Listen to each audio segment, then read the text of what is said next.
What if I told you that the reason human beings need freedom is because they're just too depraved to govern each other? Or that the reason that we need racial quotas is because of the inevitability of human racism? These are positions held in our society today by people of very different political affiliations, and yet, if you think about it, they are united by a common thread, a common idea, the idea that there is inherent moral imperfection in human nature. This is, of course, the idea of original sin. In one of her letters, Ayn Rand writes that if she were to select only one idea as the most depraved ever conceived by man, it would be the doctrine of original sin. Today we're going to discuss how Rand understood this long-standing religious and philosophical notion, why she had such a and why she had such a negative evaluation of it. We'll discuss the implications that embracing original sin has for one's life, and the expressions of the idea that Ayn Rand saw in her time, how it continues to shape our culture and politics today. Welcome to New Ideal, the podcast of the Ayn Rand Institute. My name is Ben Bayer. I'm a fellow at the Institute. With me today is Ricardo Pinto, who is one of our junior fellows. This is also the first time he's appearing on New Ideal. So welcome, Ricardo. Hi, Ben. Glad to be here. Glad to have you. So, Ricardo, to get us started, let's just first do a little bit of brushing up on just the very idea of original sin itself. What is this idea? Yes, the idea of original sin basically refers to the notion that all human beings are sinful by nature. All human beings are sinful by nature. Of course, if we had in this room 10 theologians, historians, or philosophers, 9 out of those 10 would disagree about this definition. But I think regardless of how you define the concept, whether it's a condition of sinfulness, of depravity, or merely an inclination of to this sinfulness, I think the core of this idea is that there is something inherently sinful, or you can call it evil, in human nature, in the human character, that pervades our actions, our lives, our motivation. So, Ricardo, this is the idea of original sin is one that I associate most with Christian religion. Maybe say a little more about how it comes up in Christianity, but also comment on is it confined to Christianity? I say that this idea is distinctive to Christianity because virtually all mythologies, all religions have some version of a story of that involves some god or some gods condemning either humanity or whole cities for the punishments of an ancestor. Right? You can think about the Greek gods imposing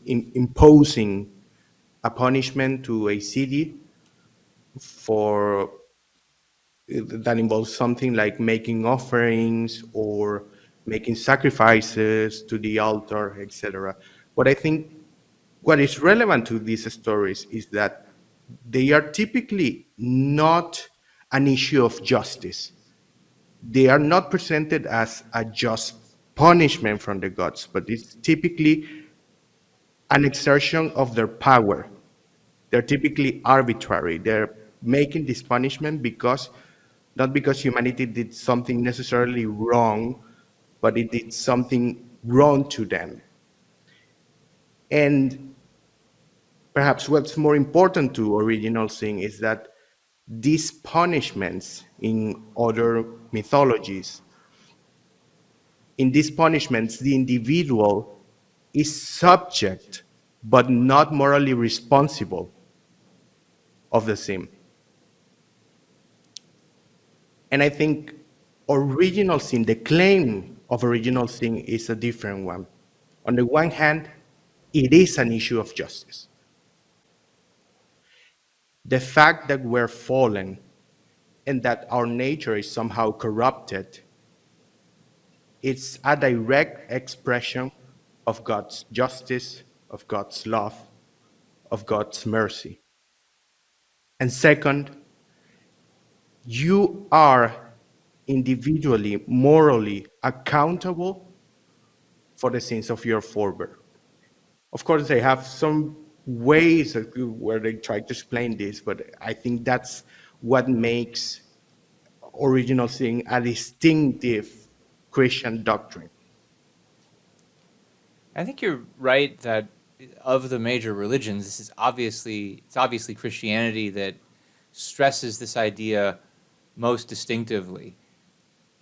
It's also important, though, that what you said at the beginning, that it's an interpretation of Genesis. It's an interpretation by Christian scholars, not one that Hebrew scholars even had necessarily. And it's one that's informed by more than just the text. It's informed by philosophical ideas, especially Greek philosophical ideas, ideas from Plato, and other historical factors, some of which we're going to talk about, that make this more general than just Christian scripture. And we'll especially see that, I think, later in the episode when we talk about ways in which this idea has influenced people who don't think of themselves as, not only they don't think of themselves as Christian, they don't even think of themselves as religious. So there are influences and motivations that go into this doctrine that are far beyond the specifics of a religious scripture. But Ricardo, so I think we put the basics of the idea on the table. Let's now cut to the chase. I mean, what did Ayn Rand think of this idea, and why? She had a very negative reaction to this idea of original sin. She completely repudiated the thinking and the implications that the idea has for everything. And I think one relevant place where this comes up is in her novel Atlas Shrugged, where the main hero, I won't spoil it to you, but the main hero, when he's giving his reason why he decided to quit the world and to pursue his moral revolution, the reason he gives is that he refused to be born with. Okay. The reason he gave is that he refused to be born with any original sin. Instead of talking about other factors like he's living in a society that demands a sacrifice from him or that he's being subject to force, he names original sin as the main cause why he decided to strike. And I think it's in Atlas Shrugged, in the main speech of the novel, where you can find the locus of Rand's argument against original sin. So we have a quote about that. Do we want to put it on? Yes. I read, "A sin without volition is a slap at morality, and an insolent contradiction in terms. That which is outside the possibility of choice is outside the province of morality. If man is evil by birth, he has no will, no power to change it. If he has no will, he can neither be good nor evil. A robot is amoral. To hold, as man sins, a fact not open to his choice is a mockery of morality. To hold man's nature as his sin is a mockery of nature. To punish him for a crime he committed before he was born is a mockery of justice. To hold him guilty in a matter where no innocence exists is a mockery of reason. To destroy morality, nature, justice, and reason by means of a single concept is a feat of evil hardly to be matched. Yet, that is the root of your code."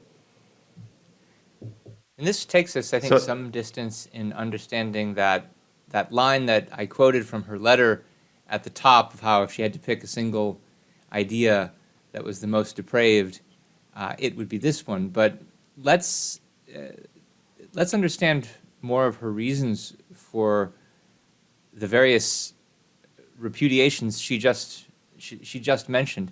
For instance, this idea that that original sin is a mockery of morality.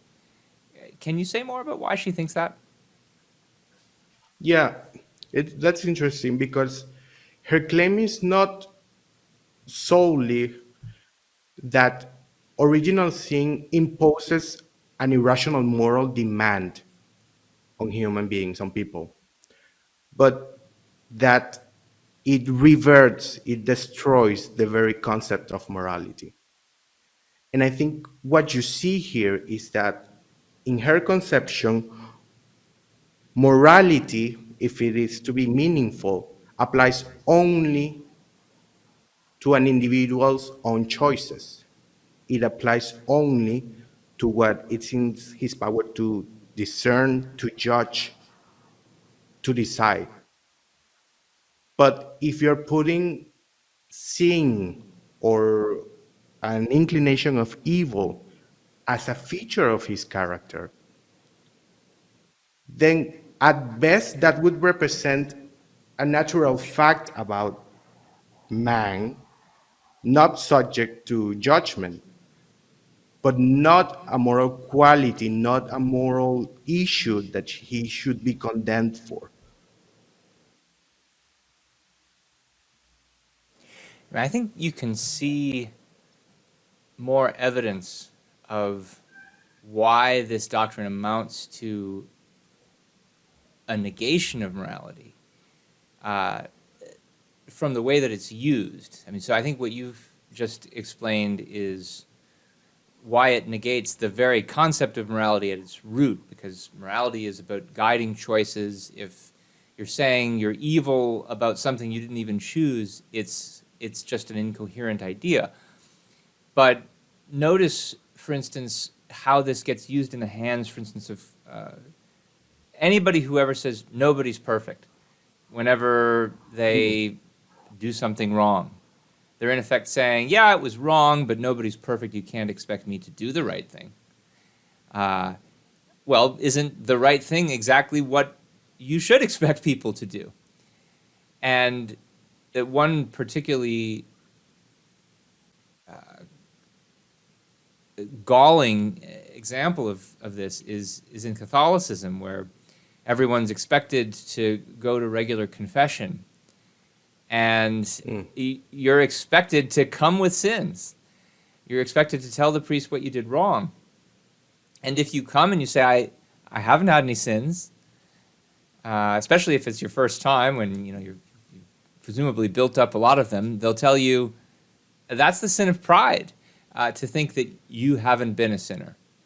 And so you've done the wrong thing in thinking that you could have been free of sins.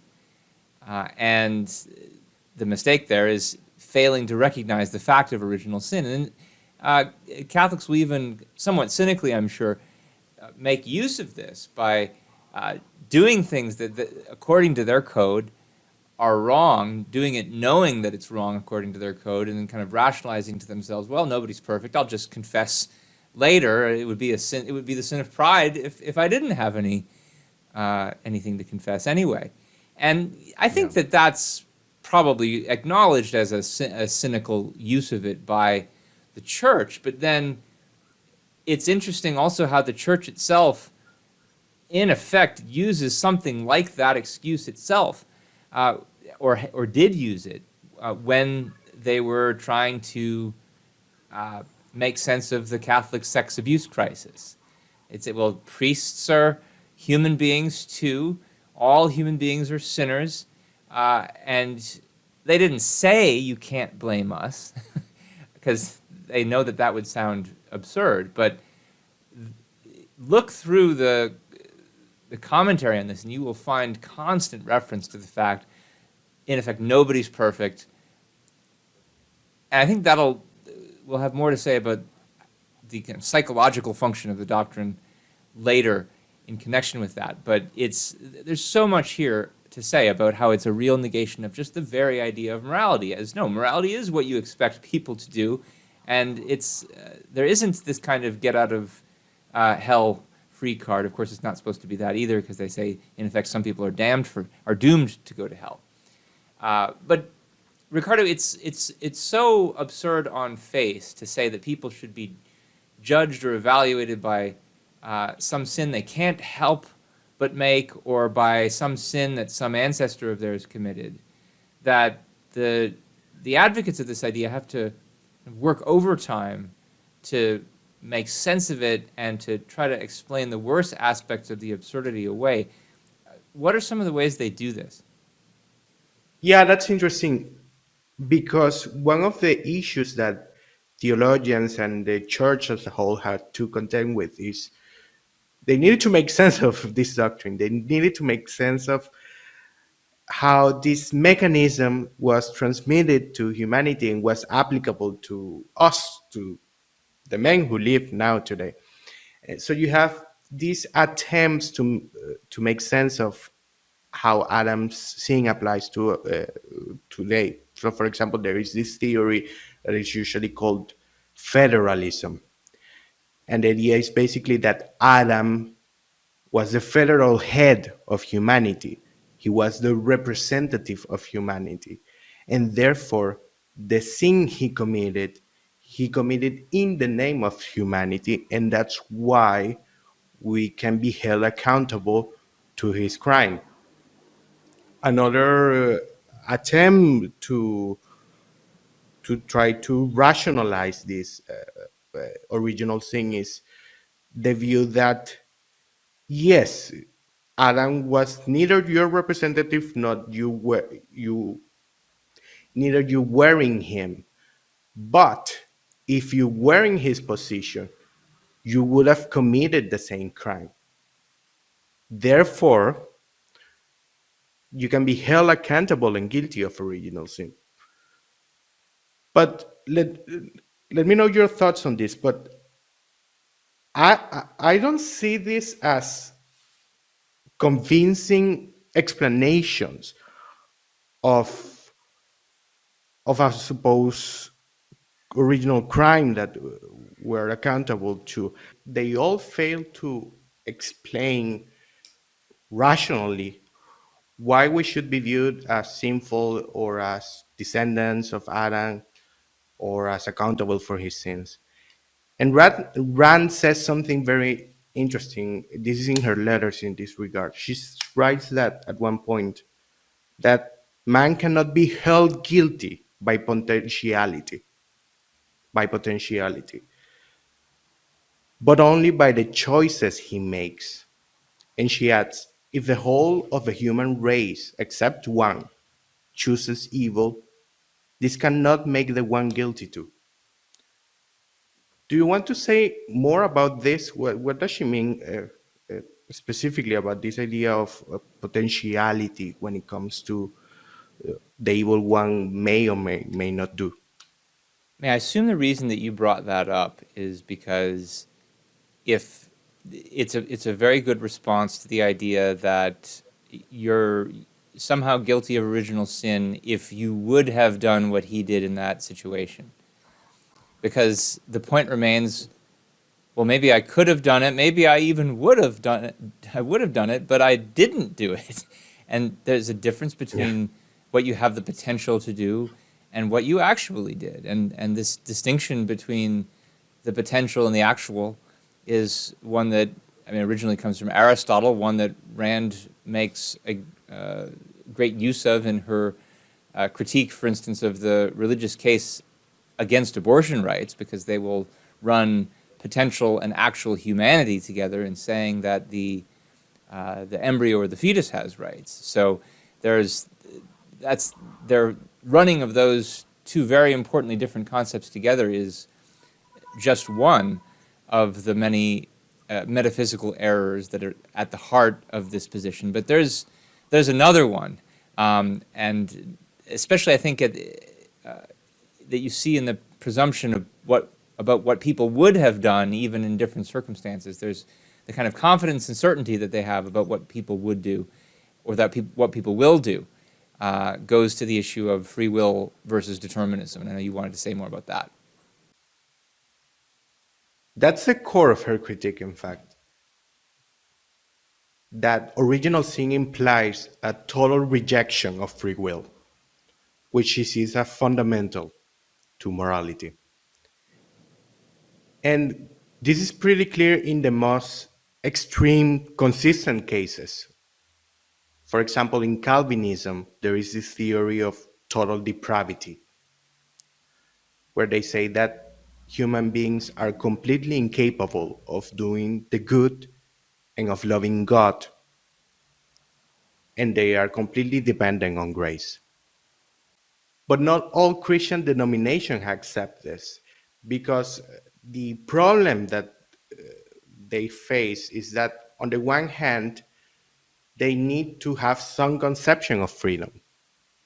They need to have some conception of human beings as sinners or not sinners, right? They need to be individually responsible to what they do. But on the other, you cannot give the whole credit to them, because all that is good, all that is worthy, their merit is due to God. So the typical maneuver is that they try to qualify original sin as a tendency or as an inclination to sinning, to evil. Now, the question is whether this is a good strategy or whether this is effective. I wonder if you have any thoughts on that. Number, but let me start by sharing Ayn Rand's own response to what I take to be this strategy. She confronts it directly. She says, and this is right after the paragraph we read previously from Galt's speech, she says, or she has Galt say, "Do not hide behind the cowardly evasion that man is born with free will, but with a tendency to evil. A free will saddled with a tendency is like a game with loaded dice. It forces man to struggle through the effort of playing, to bear responsibility and pay for the game, but the decision is weighted in favor of a tendency he had no power to escape. If the tendency is of his choice, he cannot possess it at birth. It is not of his choice. His will is not free." And you might be wondering what exactly what's the tendency supposed to be here that believers in original sin have, and why is it still such a offense against the concept of free will in Rand's view? Well, my guess is that the tendency they're talking about is what they sometimes call concupiscence or lust of the flesh, lust of the eyes, all the kinds of temptations to sin in their conception of sin, and we'll talk more about that conception too later, that they think we're confronted with on a daily, ongoing basis. And of course, many of the things that they think are sinful, Ayn Rand does not, and that's the separate discussion we'll have. But just the idea that whatever your conception of sin is, that you're necessarily tempted to engage in it on a regular basis, is something that she thinks itself is incompatible with the concept of free will. And that's because she thinks that real free will means not simply direct control over your actions, which is the idea that they are playing on and distinguishing, saying, well, we can still control our actions, we just are tempted not to act according to them. And she's a philosopher who said that man is a being of self-made soul. And what that means is that you have control over the profile of your soul, not just over what you do with it. That is to say, you have direct control, she thinks, over the choice to think or not to think.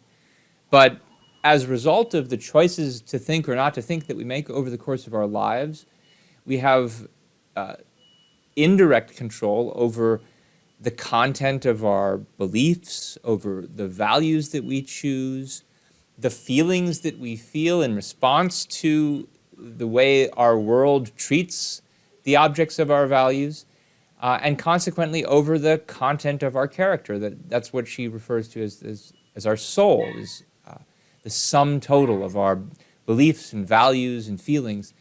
And so if somebody believes that something's wrong to do, if for example, they think that lying is wrong and they value the truth, well, once they've put that value into practice enough, once they've really thought about why the truth is a good thing and the delusion of other people and fooling them and relying on their ignorance is a bad thing, that person's not going to be tempted to lie in the long run. They're going to want to tell the truth.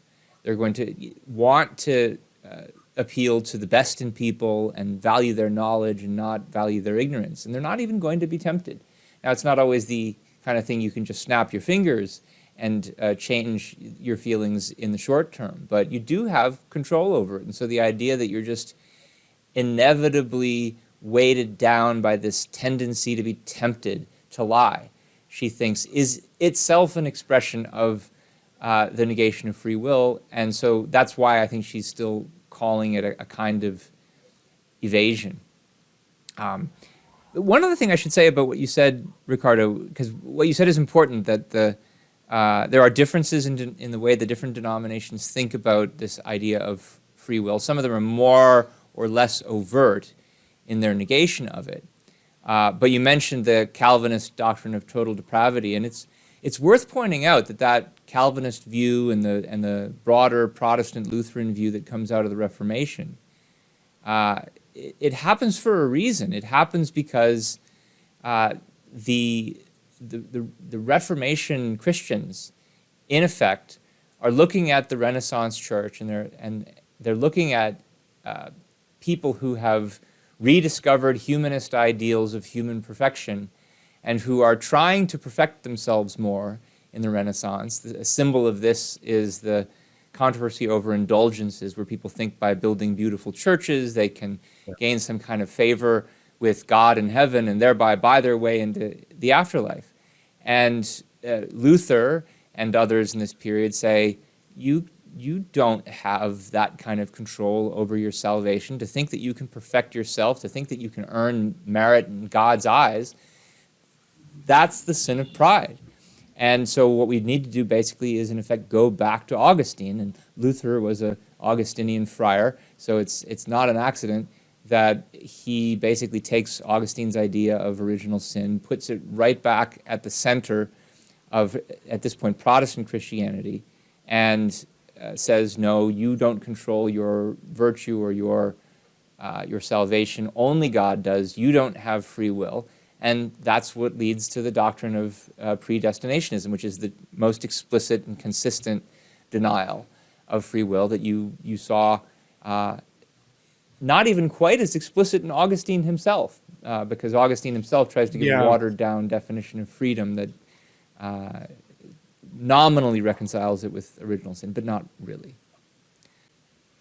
Okay, so Ricardo, I think that sums up a lot about why Ayn Rand regarded this doctrine as a negation of the very concept of morality, insofar as it treats us as deterministic cogs who can't use morality to guide their lives. But obviously this doctrine has a lot of other implications. Any other area of human life where morality is used to govern our thinking and where we need guidance is going to be affected. And I think that's especially the case in culture and in politics. So what are some ways in which this doctrine has impact in contemporary politics, in politics that were contemporary to Ayn Rand's period, when she's thinking about this and evaluating? What did she have to say about this? Yeah, she had a lot to say about the presence of original sin in her political culture, and I think the main, or one of the most important movement where she saw the idea having a central role was in the conservative movement of her time. especially of in the 60s and 70s, where she criticized the conservatives who appealed to what she called the argument from depravity, basically this idea that because human beings are sinful, no one had the right or the authority to subject his fellows to any arbitrary political power. That's the argument that conservatives of the time relied on and appealed to as a justification for capitalism and for freedom. And the flip side of this is that because modernity rejected original sin through their revolutionary idealistic utopias, they rejected the idea that all men are sinful. Because they did this, they devolved into totalitarianism, into dictatorship. So original sin is the best bulwark, say, said the conservative of the time, against tyranny. Now, she had a lot to say about this, but I think one important aspect of her critique, which I think is on point, is that this is an example of complete historical ignorance. There is a long story to original sin,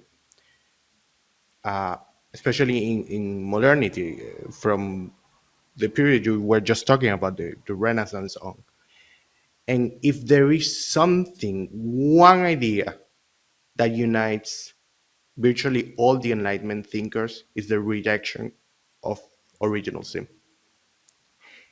The liberalism of the Enlightenment, as it was developed by John Locke, John Milton, Thomas Paine, was a direct reaction to the idea that we can be held guilty or accountable for a crime we didn't commit, and that we have the sufficient freedom, rationality, and sovereignty to be authors of our own lives. And I think this is, in part, the perspective Rand is drawing from. I think she had a positive view of this tradition. She, of course, she had many disagreements with them, but I think one characteristic feature that you find in her defense of capitalism is that it is a political system for essentially rational beings, for beings who have free will, and for beings who have to act in the world, achieve values, and of course receive all the products of their effort and their worth. In contrast, original sin has historically been used to justify oppression. For example, the most effective critic of the French Revolution, not Edmund Burke, which conservatives love, but it's doubtful he even accepted original sin. I'm thinking of Joseph de Maistre, thought about original sin as the reason why men should be subjected to authority. Men should be subjected to a king. He claimed that they were too wicked to be left free. So there is a connection, and you find this in Rand's political theory, between free will and freedom, free will and capitalism. And on the contrary, that dictatorships, tyranny often rely on a negation of this, on a deterministic view of human beings, such as the one original sin pushes. Yeah, that's a really important point, and one just very clear illustration of this is Augustine himself, who of course is the original champion of original sin, and who uses it to justify the institution of slavery.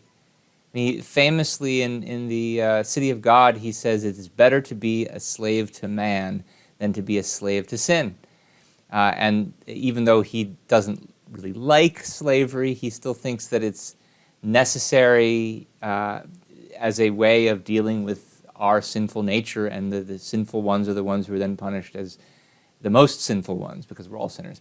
The most sinful ones are the ones who are then punished as slaves. And yeah, it's important that the Enlightenment critics, not only of slavery, but defenders of liberty more generally, were in one way or another, to one extent or another, critics of the original sin. They, in one way or another, embraced what's called the Pelagian heresy, which was the doctrine that Augustine tried to read out of the church and was instrumental in condemning as a heresy, but which crept back in, especially during the Enlightenment. And if you're interested in this, there's a very good book that came out just a few years ago called The Theology of Liberalism by Eric Nelson, which basically runs through these different Enlightenment figures and shows how in one way or another they were critics of this original sin idea.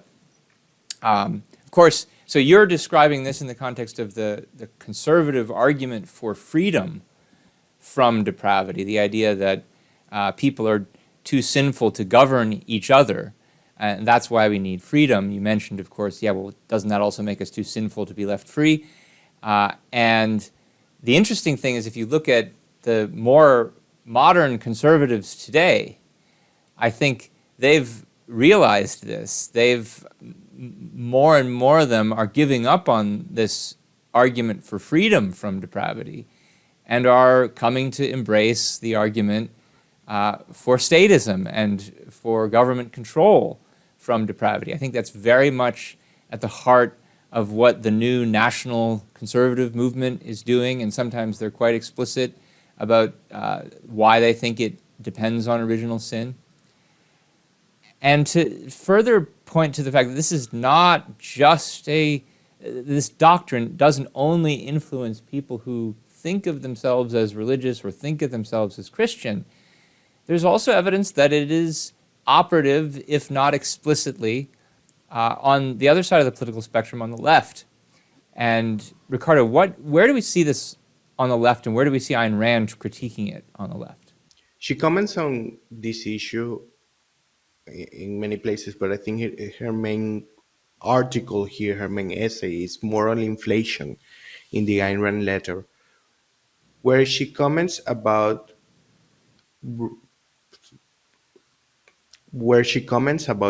racial egalitarians who try to introduce some form of affirmative action policies that try to judge individual merits, individual worth according to their ancestors, either their ancestors' suffering, their ancestors' crimes, and you find this idea still today.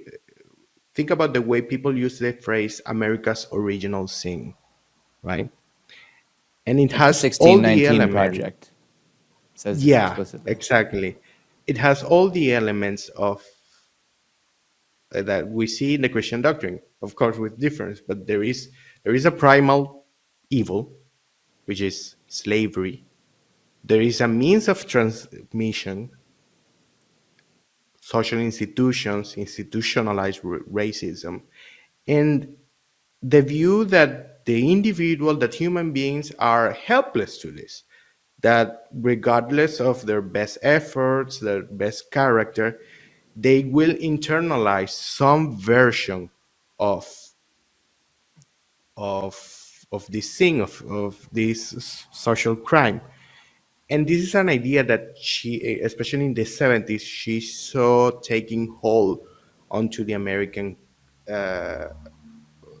mind, although she still thought that the American people were too good to accept that. But the attempt to instill guilt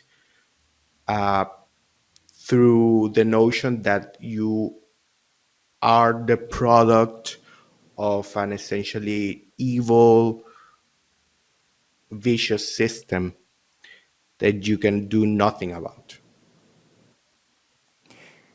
Yeah, I think it's really important to bring this out, and I should mention that the idea that there's a kind of original sin operating in contemporary, quote-unquote, anti-racist egalitarianism. This is one of the themes of John McWhorter's recent book, Woke Racism.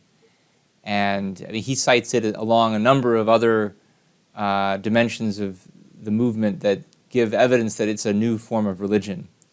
And I wrote about this in a recent article talking about McWhorter's book, which I'll flag at the end. But one other thing I wanted to add about this is that, because somebody might say, especially because many of the so-called anti-racists who champion this idea, especially because they're not themselves religious, or at least not many of them are religious, not all of them are religious, is this really the same thing as original sin? Because they might say, look, they're not saying everybody is a white supremacist.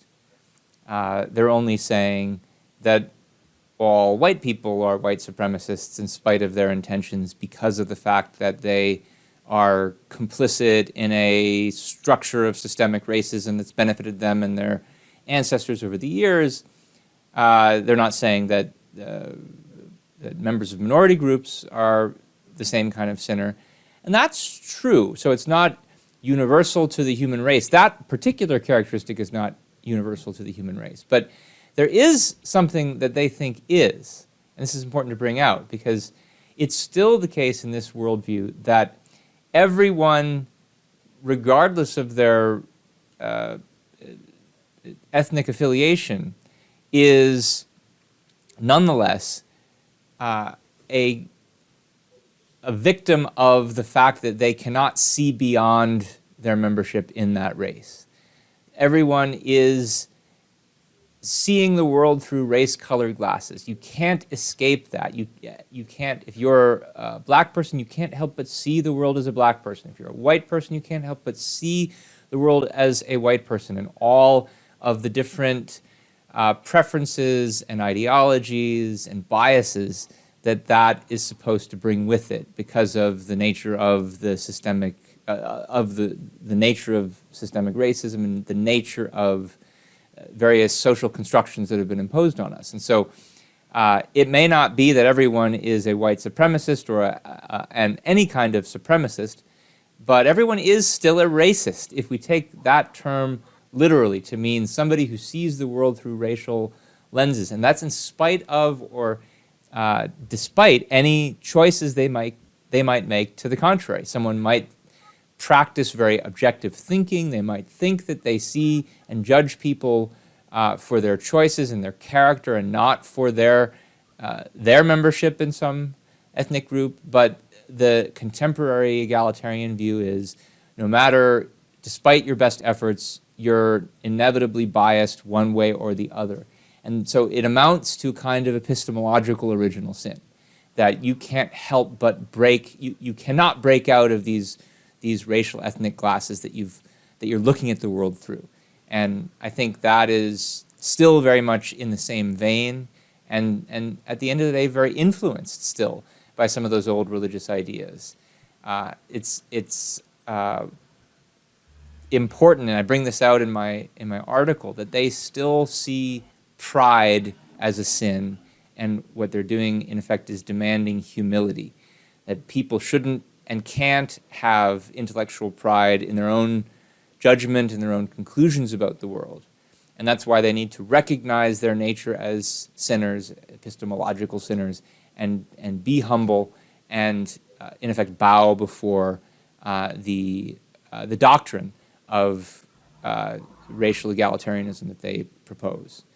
And the problem with this view, of course, is that the problem with racism as such is that it says that people's character is determined by their group membership. And it negates the fact that we all do have free will. The real problem with racism is that it pretends that we don't. So to wrap this part of our discussion up, Ricardo, do you want to say a little more about the broader point that Rand is making about the requirements of a free society in connection with this question of what's wrong with original sin? Yes. She argues that a proper defense of a free society needs to be stronger. and that if we are to preserve freedom, if we are to promote the values of a free society, we don't need to reject the ideal. We don't need to reject the attempt of why not perfecting humanity, although she doesn't use those terms too much, but she certainly speaks of the ideal.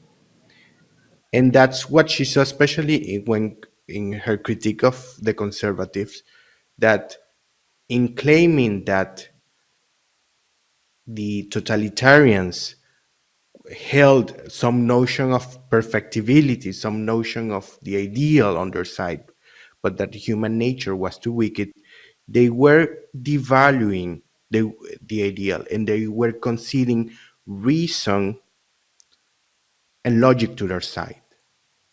But and that's why they think very incompetent to make an effective critique of left-wing movement. They they criticize they criticize their view of human nature, which is mistaken, but they don't dare to criticize the morality that they share. But for Rand, the foundations of a free society don't come from the broken nature of human life. They don't come from our flaws, our imperfections. Society and its laws are not an attempt to restrain human beings, but the institutions, the conditions that are necessary for rational, sovereign, self sufficient being to achieve their values.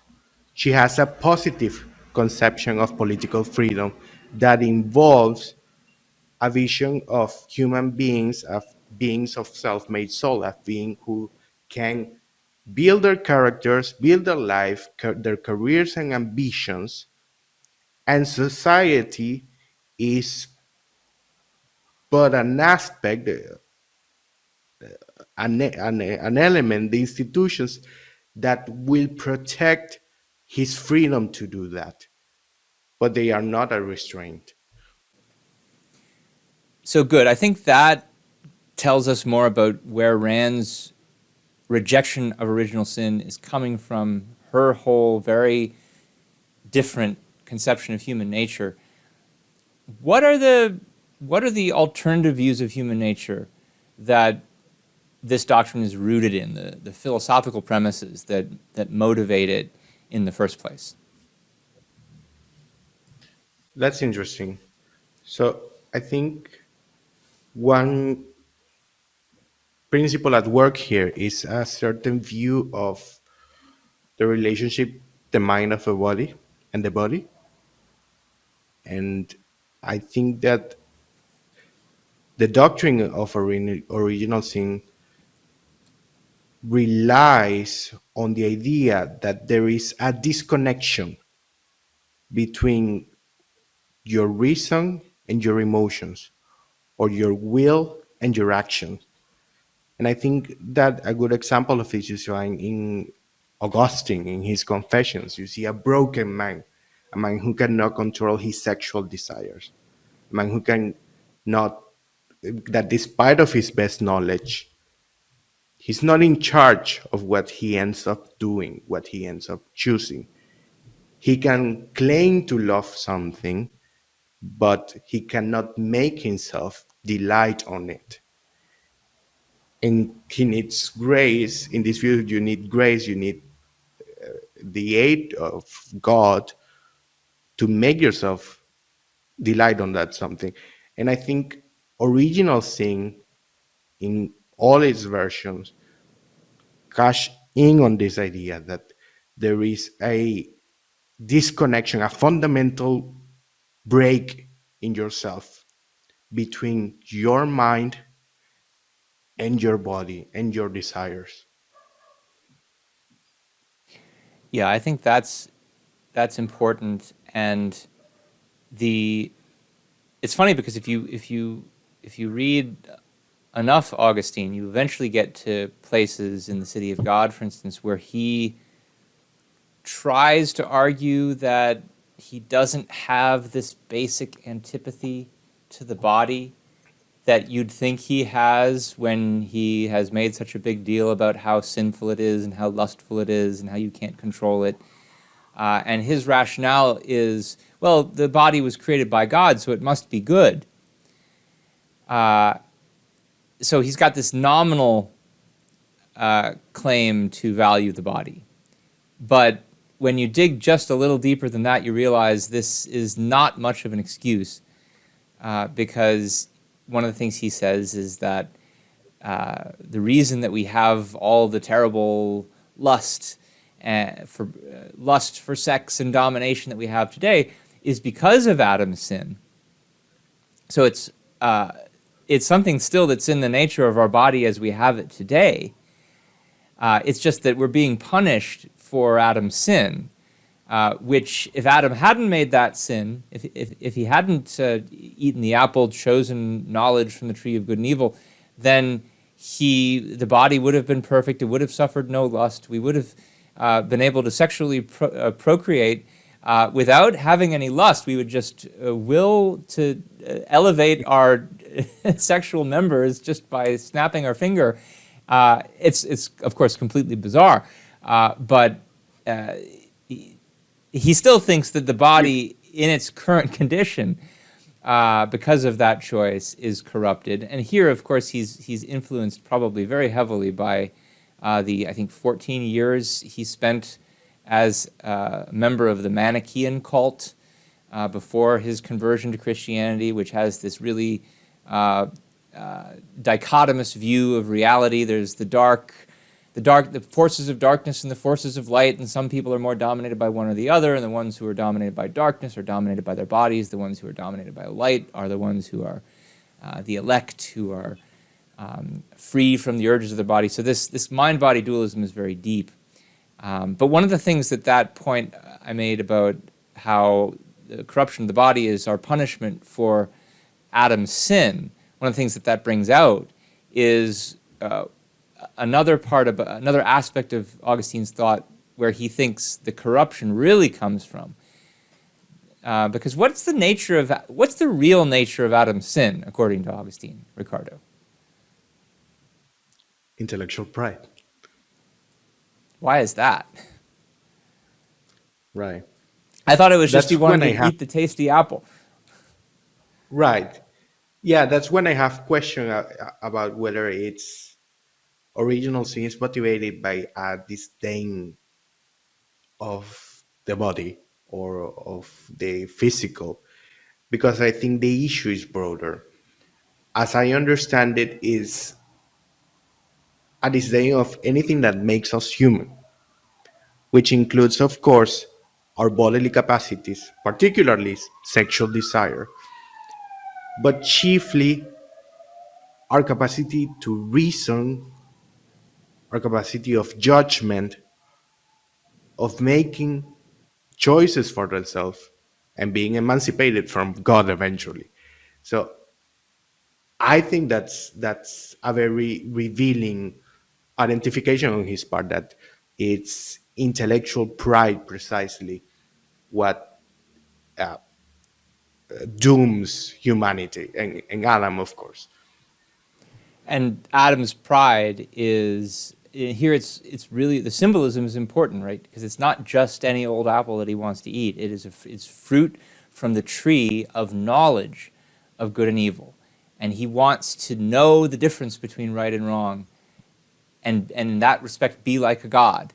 And so he's challenging his creator's claim to be the only one who gets to know these things.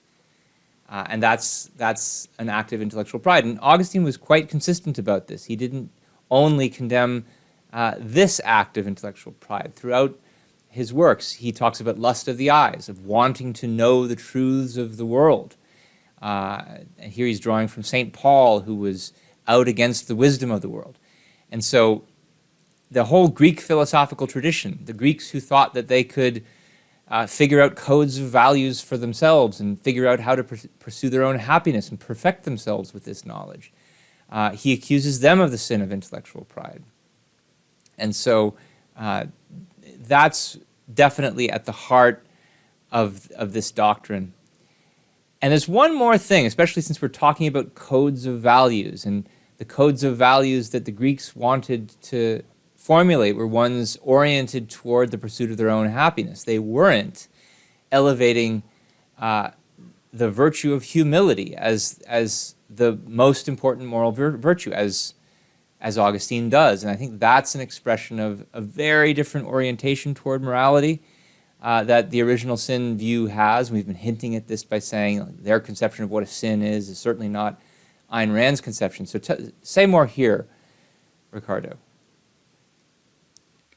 Yeah, I think the morality of altruism is a big factor in that benefits our original sin or the promotion of the doctrine. Um, of course, Ayn Rand is known as the biggest critic of altruism, which she characterized as that code that demands the surrender of a self to others as a major moral duty. And that includes surrendering your desires, your values, your wealth, your enjoyment for the alleged benefit of someone else. But any person with a minimal amount of self-esteem will soon come into conflict with this morality. Any person that has any worldly value, any worldly joy, will soon realize that that piece of joy, that sphere of happiness he has found on earth, he should need to sacrifice for the benefit of others, as the morality of altruism demands him to. So, original sin is a perfect rationalization for people not to take morality seriously. Original sin is a perfect rationalization for hypocrisy, for being just good enough, for committing just a little to morality, but not to the point that you will surrender every of your value, every of your joys, as morality demands. And I think that's being its historical role, in a sense, that original sin has helped to perpetuate altruism, because you are not blaming your code, you're not blaming the idea that your duty is to sacrifice to others. No, you blame human nature. Human nature is that should be damned. Human nature is wicked, human nature is broken, and that's what is expected from you: to fail, to not achieve, to not be fully moral. And that's okay, says original sin. So I think there is a reciprocal relation here. When you have a morality that imposes an irrational, impossible demand to achieve on earth, on this life, you need some kind of doctrine, some kind of theory that tells you that that's the way human beings are. That's human nature. Yeah, I think one way of making this point is to say that invoking original sin, invoking especially when it comes in the form of nobody's perfect, we're all sinners, is a way of invoking the idea that there's this opposition between theory and practice. Well, it's good to be an ascetic monk who takes a vow of poverty and chastity in theory, but practically we all can't do that, practically speaking. So this helps illustrate how what's really at the root of not only original sin, but also that correlated theory-practice dichotomy is a certain conception of what it means to be good in theory. In this case, the altruist conception, the doctrine of self-sacrifice's conception says, what's good is renunciation. And so if in fact that's your view of what is good, you will find that you can't practice it consistently and perfectly. And when you run up against reality and realize that if you want to stay alive, you actually have to think and produce and consume your products of your thought, then you'll feel guilty because that's not what the good is according to your view. Your views that the good is only giving things up, and so to the extent that you stay alive, you are cheating on your view of the good, and so then you need to have some explanation for that, some reconciliation. Why can't we achieve what we, by our own lights, is the good? Well, we must just be sinners. We must just be incapable of choosing what's actually good. And of course, you see then, as a result of it, the idea that there's a virtue in compromise. This is what leads to philosophical pragmatism. Ultimately, it leads to the idea that there's something detached from reality about moral principles. And so this further undermines actual respect for morality, because what is the point of a morality that you can't actually practice? So Ben, just to wrap things up, what do you think motivates this idea? What do you think is behind, psychologically, original sin? It's a really fascinating question. And I should mention, one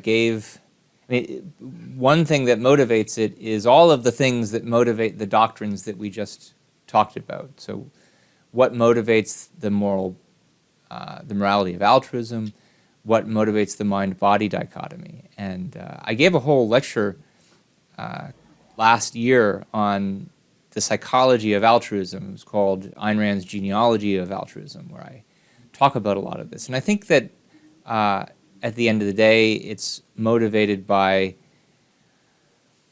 authoritarianism. You accept it because your elders, your teachers told you to believe it, and you're afraid to disagree with them. It's motivated by a kind of cowardice where you are trying to appease other people by showing them that you're really doing something for their sake, not for your own sake. And the worst forms of it, I think, are motivated by a kind of power lust, where you can, by convincing other people to sacrifice, not only materially, but by believing a doctrine that has no rational basis, sacrifice intellectually, you are able to exercise power over them. And there's a lot more to say about that, but there's a lot, I think, that's also related to that behind just the very doctrine of original sin itself. I mean, the most obvious motivation to speak of is the way, some of the things we've already talked about the way that allows you to excuse evil, to be able to say, yeah, I did the wrong thing, but hey, we all do it, and so you can't really blame me. I was pre-programmed by my birth to be a sinner, so I shouldn't really feel that bad about it, and you shouldn't blame me, and you shouldn't punish me. So there's obvious rationalization power that the doctrine of original sin has. But then also, by the same token as the point I made about altruism, it also has great power, great potential to serve as a rationalization for exercising power over people. Because if other people are sinners, then you can feel justified in punishing them for it. You can feel justified for exercising power over them, controlling their lives, because if they're left to their own devices, then they're going to commit all kinds of sins. And otherwise, inculcating guilt in people and demanding their sacrifice and their renunciation as expiation for that guilt. And I mean, this is something you see early on in Augustine's own thinking about this, that he's living in a period in the Roman Empire where the church, the Catholic Church, is struggling for power politically. It's struggling for power versus rival churches like the Donatist churches in North Africa. And they need money, they need funding, and the more that Augustine's able to say, you're sinners, you can't earn your way into heaven. You just have to recognize the fact that you're a sinner and expiate your guilt, your ever-present regular guilt. Don't think that you can just renounce your wealth like the Pelagians did and purchase your way into heaven. You have to constantly recognize your guilt. That gives him and his church constant and regular power over people. And this is a point that Ayn Rand herself made in her writings on the contemporary church. For instance, in her essay of Living Death against the Catholic proscription against birth control and abortion, where she says one of the ways Catholic sexual ethics functions is not on the expectation that Catholics will actually be able to follow this ethic, because that's largely impossible. It functions on the expectation that they're going to break it, that they're going to feel guilty, they'll think they can't help but be sinners, and that then gives the church the power over the people, not necessarily materially, but importantly spiritually. It gives them the power of knowing they're in a position to erode their followers' self-esteem, which is a very powerful sociological force, and motivating to people of very little self-esteem themselves, who want to see that they've got one over on other people, which is, I think, true of many Catholic priests. Well, let's start to wrap up, Ricardo. I want to start by just recommending some resources that our viewers can use to learn more about some of the topics that we discussed today. A simple place to start is the entry in the Ayn Rand lexicon on original sin. You can read that for free online if you go to bit.ly/AR-original sin. And that's got some of the statements that we quoted from today from Atlas Shrugged, from Galt's speech in Atlas Shrugged. We also talked about some of the applications of her critique and how she observed manifestations of original sin in her contemporary culture. We talked about that conservative argument for depravity and her answer to it. And that's something she talks about in her essay, Conservatism and Obituary, which you can find in her book, Capitalism, the Unknown Ideal. It's also available for free online if you go to bit.ly/conservatismobit. You'll see there's also a recording of her reading that essay at the Ford Hall Forum that you can listen to at that same page. One more, sorry, I put them in the wrong order. So I'll go back to this one and transition to that. Sorry, it's my fault.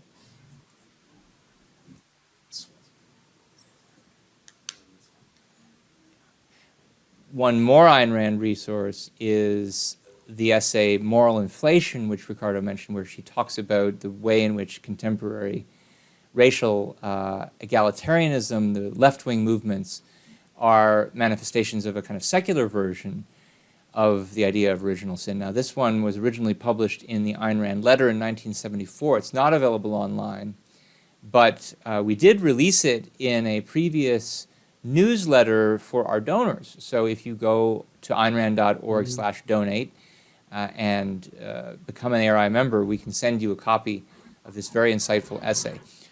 One last resource, this time not from Ayn Rand, but an essay that I wrote myself in connection with this idea of how the secular left too expresses this religious idea of original sin, in an article I published in New Ideal back in January of 2023, The Old Morality of the New Religions.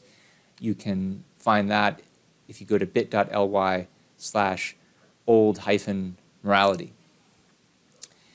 Some other announcements about things coming up on New Ideal. Next week on New Ideal, we will be doing another one of our Q&A episodes.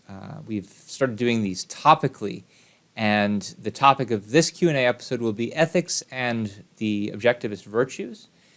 So if you have a question about Ayn Rand's view of ethics, which is of course the view that is the opposition to this idea of original sin we talked about today, send us an email. Send us an email to newideal@aynrand.org. If you've got questions on that topic, we'll be reviewing all the questions that come in and highlighting and answering the most interesting of them. Next week, Thursday, that'll be a discussion led by Dan Schwartz and Zima Goen. We will probably send you an answer to your question even if we don't do it on air, so please consider sending whatever is on your mind. So, if you liked today's episode, please be sure to subscribe to our channel on YouTube. Hit that bell button to get notifications for when we post new content or when we go live again. If you're watching the recording, please be sure to like it, comment on it, to share it with people. This helps optimize the algorithm in our favor so that more and more people subscribe to the channel and become aware of the content that we provide. And last of all, if you have another question that you'd like us to discuss on another episode, maybe not one of the ethics Q&As, but some subject entirely different, send us an email to the same address, newideal@aynrand.org. We look at all the email that comes in. We answer most of the questions we get. Sometimes we do topics that people suggest. So that wraps us up today. So thanks very much, Ricardo. Thanks for joining us for for the first one. We're glad to have had you. Hope to see you again in the future. Thanks, everyone. Goodbye, everyone.